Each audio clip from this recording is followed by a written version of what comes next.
En la discusión contemporánea sobre libertad de expresión, ya no alcanza con analizar la censura directa, las prohibiciones legales o las persecuciones explícitas por parte de los servicios de inteligencia estatales. Hoy, gran parte del control discursivo se ejerce de forma indirecta, técnica, de forma opaca. Esto se hace a través de la administración algorítmica de la visibilidad en las plataformas digitales. Los gobiernos ya no necesitan silenciar una voz. Les alcanza con reducir su circulación, fragmentar el alcance, desacelerar la propagación. Trabajan dentro de sistemas automatizados que median con el espacio público. Históricamente, el poder político reguló la palabra mediante leyes, censura previa o control de medios tradicionales. En el ecosistema digital, ese modelo resulta ineficiente y costoso. En su lugar, surgió lo que en términos de comunicación se conoce como control de la infraestructura del discurso. Esto quiere decir que no se prohíbe el contenido, no se elimina necesariamente al emisor, sino que se reconfiguran las condiciones técnicas de circulación. Los algoritmos de recomendación, de moderación y ranking cumplen una función central. Determinan qué se ve, cuándo se ve, a quién llega la información y con qué intensidad. En este sentido, es clave entender que los algoritmos no operan en un vacío. Existe un marco de gobernanza algorítmica.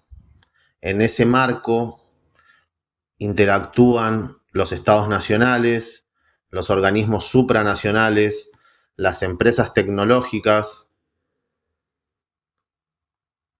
y también los espacios de discusión regulatorios formales e informales. Entonces, los gobiernos intervienen indirectamente mediante legislaciones sobre desinformación, odio, seguridad, integridad electoral. Los gobiernos intervienen indirectamente mediante acuerdos de cooperación con las plataformas. Los gobiernos intervienen indirectamente mediante presión política y económica sobre el individuo disidente y también sobre marcos de cumplimiento preventivo. Esto último quiere decir que las plataformas, para evitar sanciones, internalizan determinados criterios dentro de sus sistemas automáticos y trasladan decisiones políticas al plano técnico. Desde el punto de vista algorítmico, la disidencia no se clasifica por verdad o falsedad, sino por un nivel de fricción con el sistema establecido. Las voces disidentes, sus discursos, su contenido, suelen presentar una alta carga crítica, ruptura de consensos dominantes, incomodidad institucional, y también suelen presentar una característica que es la dificultad de clasificarlo semánticamente al contenido, ¿no? Entonces esto convierte el contenido de las voces disidentes en contenido de alto riesgo algorítmico que tiende a ser sometido a revisión, limitado en recomendación, asociado a etiquetas de sensibilidad, y este contenido de alto riesgo algorítmico en última instancia es, digamos, socavado en su carácter de prioritario. No se eliminan las voces, sino que se las vuelve invisibles. No se elimina a la voz disidente, sino que se vuelve invisible a la persona que la está propagando. Un efecto central de este sistema es la autocensura inducida. Esto quiere decir que las personas, los emisores, aprenden por su propia experiencia qué tipos de discurso pierden alcance, generan bloqueos o provocan sanciones difusas. Así, el algoritmo no solo regula la circulación, sino que reeduca a los periodistas, a los escritores, moldea el algoritmo, el discurso aceptable. Desde la teoría de la comunicación, esto puede nombrarse como disciplinamiento simbólico automatizado. Otra consecuencia de esta problemática es la fragmentación del debate público. Esto quiere decir que las voces críticas no desaparecen, pero quedan confinadas a pequeños nichos, aisladas de audiencias amplias, desconectadas de la corriente central de atención y de información. Entonces, esto debilita su capacidad de incidencia política, cultural, aun cuando el contenido sigue siendo técnicamente accesible. Hay una ilusión de pluralidad que se mantiene, mientras la capacidad real de influencia se reduce. En síntesis, los gobiernos contemporáneos ya no necesitan censurar discursos de forma explícita. La administración algorítmica del espacio digital permite un control más eficiente, menos visible y socialmente aceptable. El desafío para los periodistas, para los escritores, para los comunicadores, ahora no es solo producir contenido verdadero, sino comprender y disputar las condiciones técnicas de circulación. Cuando uno pregunta dónde se cruza o dónde se conectan, dónde se tocan los gobiernos con las plataformas, en la cooperación y en la delegación del control discursivo. Cuando hablamos de acuerdos entre gobiernos y plataformas digitales, no nos referimos en la mayoría de los casos a pactos secretos ni a órdenes directas de censura. El mecanismo es más sofisticado y por eso mismo es más efectivo. Se basa en acuerdos de cooperación regulatoria y en sistemas de cumplimiento preventivo. Las plataformas operan bajo una lógica empresarial global. Su principal riesgo no es ideológico, sino regulatorio, jurídico, financiero. Frente a ese riesgo, adoptan estrategias para anticiparse. Los estados contemporáneos rara vez imponen censura directa sobre plataformas globales. Es técnicamente complejo que un estado imponga censura sobre una plataforma. Genera mucha resistencia política y produce costos internacionales, ¿no?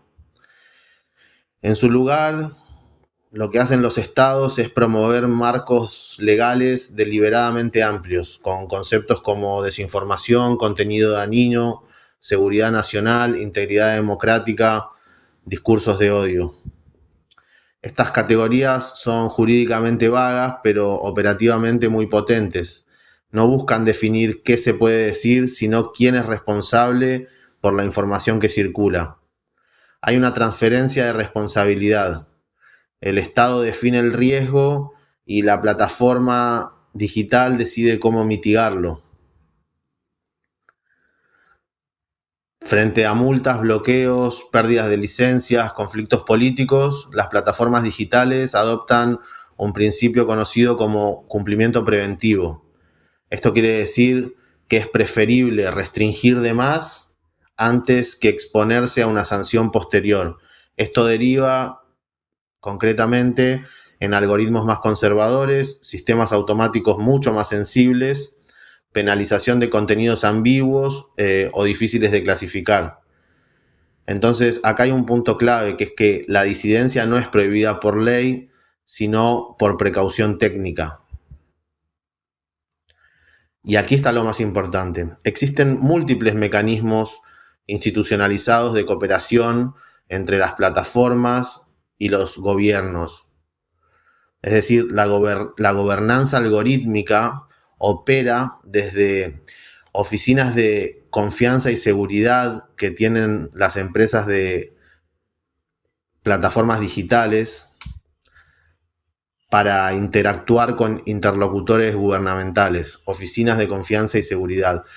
Tienen mesas de trabajo entre plataformas digitales y gobiernos donde abordan temas puntuales como elecciones, salud pública o seguridad. También establecen en conjunto protocolos de respuesta rápida ante eventos políticos. Y hay otro punto que es clave, que es que los gobiernos pueden presentar solicitudes de revisión prioritaria ante las plataformas digitales. Entonces, en palabras concretas, nada de esto implica censura directa, pero sí hay una priorización estatal de ciertos temas y, digamos, hay otros temas que quedan relegados automáticamente. El poder ya no se ejerce diciendo eliminen este contenido, sino que ahora se dice este tipo de contenido representa un riesgo para el sistema.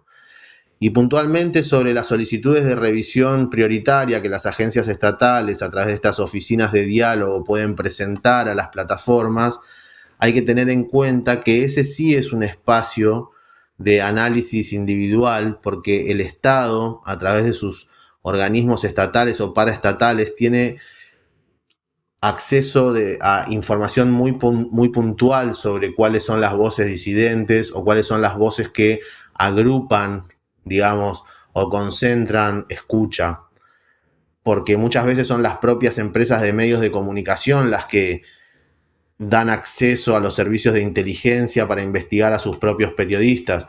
Entonces, el Estado tiene mucha información sobre dónde está la voz disidente y esa información se eleva a las plataformas digitales con solicitudes de revisión prioritaria, por ejemplo, para encuadrar un nombre. Hoy en día un nombre es un tag, es una etiqueta, digamos, y esa etiqueta queda asociada, por ejemplo, a contenido de riesgo. Desde el punto de vista técnico-comunicacional, el fenómeno central podría nombrarse como delegación de control discursivo. Esto quiere decir que el Estado no modera, no clasifica y no decide qué se ve, sino que las plataformas, a través de estos espacios de interacción humanos, traducen los criterios políticos a parámetros técnicos, la plataforma automatiza las decisiones y diluye la responsabilidad política en sistemas algorítmicos.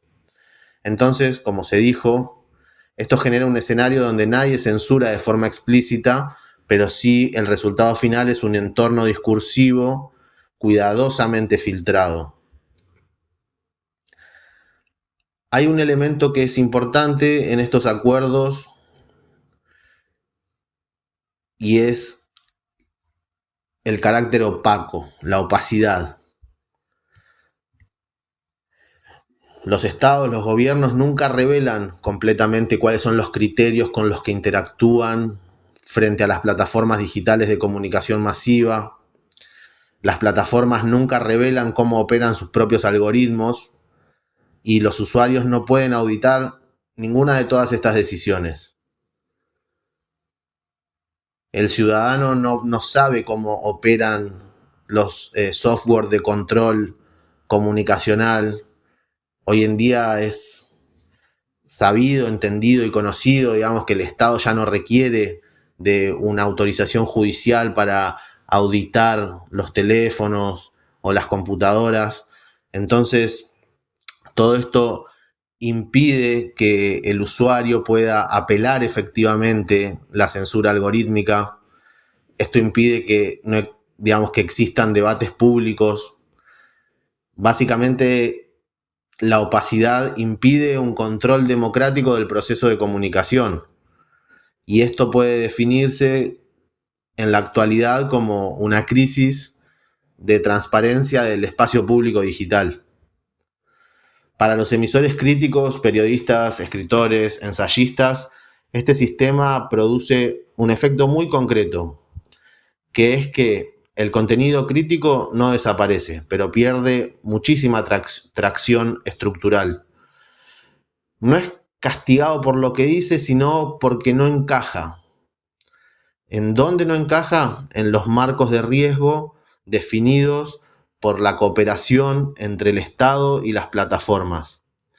En síntesis, los acuerdos entre los gobiernos y las plataformas ordenan, digamos, la corriente del discurso bajo criterios de estabilidad, previsibilidad y gobernabilidad. La censura en el siglo XXI ya no es una prohibición, ya no es una quema de libros, la censura es una optimización del silencio.